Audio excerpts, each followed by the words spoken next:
Direct news হচ্ছে আপনার। আচ্ছা, নিউজ হচ্ছে, হোক। গাইবান্ধার গোবিন্দগঞ্জ উপজেলার মাহালিপাড়ায় আজও টিকে আছে প্রায় শতবর্ষী এক ঐতিহ্য, বাঁশ দিয়ে ডালি, টপা ও গৃহস্থালী সামগ্রী তৈরি। প্রায় 100 থেকে 120 বছরের পুরানো এই পেশা এখানে শুধু জীবিকা নয়, এটি তাদের জাতিগত ঐতিহ্যের অংশ। 5 লাখ 10 লাখ ঘুষ ছাড়া চাকরি হয় না।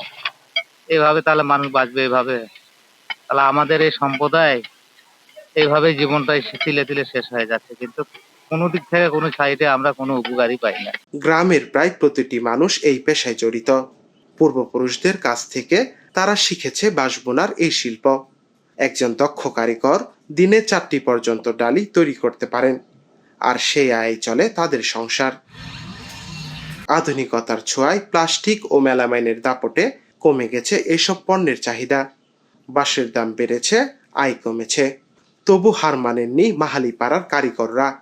তারা আশা করেন সরকারি বেসরকারি সহযোগিতা পেলে একদিন এই ঐতিহ্যবাহী বাঁশ শিল্প ফিরে পাবে নতুন প্রাণ।